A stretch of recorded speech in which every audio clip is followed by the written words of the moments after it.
At the moment, the ALSI earnings yield is 6.3%, the dividend yield currently at 2.4%. And when you look at these numbers, some would say that there's not much value left in the market. Would you agree with that?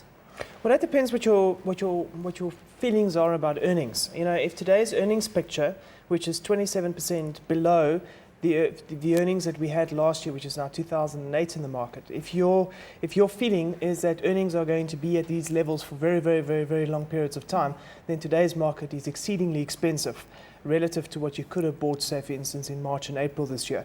I think that one has to, though, understand that earnings generally long-term actually go up in value. They don't come down in value. Well, earnings are down 27% this year alone. Let's compare the earnings that we're seeing now to the earnings that we saw in March. Well, the earnings, during March, the actual all-share index earnings were actually hitting a peak. So remember that the market mostly is forward-looking. So what happens is the market tries and understands and anticipates what is going to happen not today, but what's going to happen in 12 and 24 and 36 months' time. So if you look at the market today, what the market is doing is the market is trying to price in what it believes the situation could look like in 12 or 24 months' time. Now, a dividend yield of 2.6% on the market at the moment seems really expensive. But once one takes into consideration that earnings might grow through, into the next, if we look forward 12 months from today, then 2.6% is actually not that expensive. And that's why, in the depth of a recession or the depth of a bear market, what you're buying, you're buying businesses not of dividend yields of 2 or 2.3 and 3%. You're buying businesses of dividend yields of 10, 12, 14%, because the market is discounting those stocks to such a degree that it knows that they're probably going to cut their dividends, they know they're going to cut their earnings, etc., etc. And what you're sitting with at the moment is you have to look forward and you have to say, what could the situation potentially look like going forward? Well, Cobie, let's look at the macro picture at the stage. Of course, we had that medium-term budget policy statement released yesterday, and the country is expected to contract by 1.6% this year. Also, budget deficits swelling to 7.8% of GDP, and we've also got to appreciate that budget deficits are actually contractionary, and that's according to quite a lot of economists out there. Also, the debt levels in the country are going to rise from 22.6% of GDP in 2009 to 41.1% in 2012. Wouldn't you say these are quite significant risks that lie ahead? You see, for an emerging market, if you take, let's try and discount what's happening in the West at this stage, and let's just look at an emerging markets as a collective.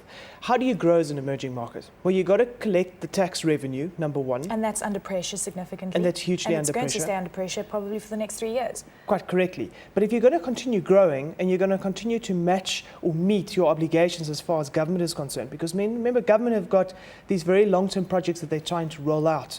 How do you do that? Well, you've got to borrow. That's the only way you're going to be able to do that. Now, remember that if you've got a good standing in the international community, of which South Africa does, your bond market is rated.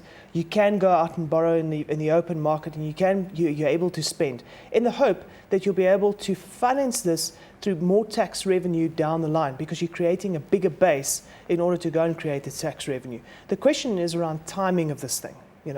And this brings us back to forecasting and looking at, at the futility of forecasting. What they've done an interesting study where they look at weathermen and they look at analysts, and they look at the hit rate amongst weathermen, how well they get the weather right, relative to analysts, and how well they get earnings right and GDP and so forth. And the interesting thing is that weathermen get it right a lot more than analysts get it right.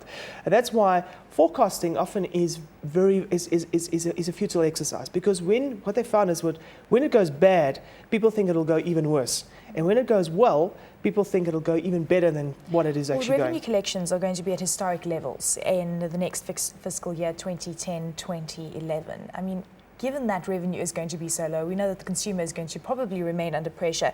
So with the recovery expected to be slow and not necessarily steady, I mean, aren't you expecting further company losses? Well, I mean, South Africa's economy is driven by commodity prices and by resources. So if commodity prices do well, you generally have a filtering down effect in the South African economy, and you see it filtering down into the consumer sectors, etc., etc., etc.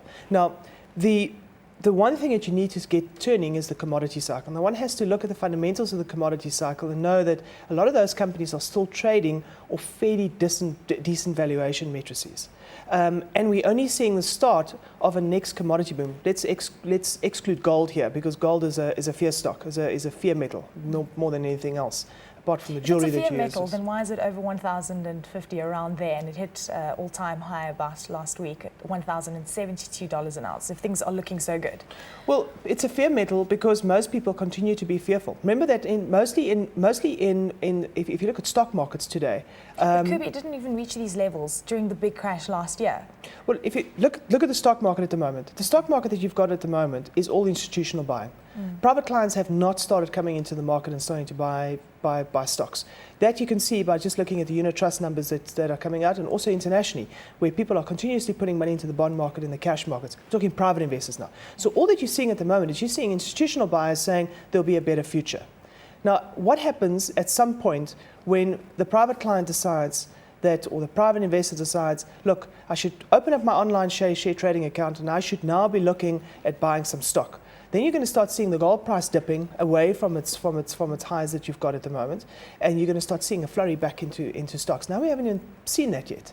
Of course, it's all got to do with the dollar, because we also know that the dollar was also a gauge of fear in the markets, and we know that the dollar has been weakening over the last couple of months, and that's really got to do with the fact that people are buying riskier assets. But I just find the gold price increase very interesting, considering, and even as you said, that it is supposed to be a gauge of fear, and things are looking better. We've got the Dow Jones very close to 10,000, the JSE all shared about 26,000, and equities globally at about a one-year high. Sure. You see, the other issue around gold is the fact that people buy gold because it's perceived to be an inflation beater. So if you can't own any other stocks that'll beat inflation, then at least you can own gold. Now, there's a couple of problems with this. Okay, number one, gold is a yellow metal. You can't do much with yellow metal apart from actually make yourself some jewelry. Central banks don't use it as a gauge for their currencies anymore. So what are you going to do with this yellow metal? You know, keep it in the vault. Keep it in the vault. And then apart from that, it's pretty difficult to take it out the ground. You know, it's not that easy.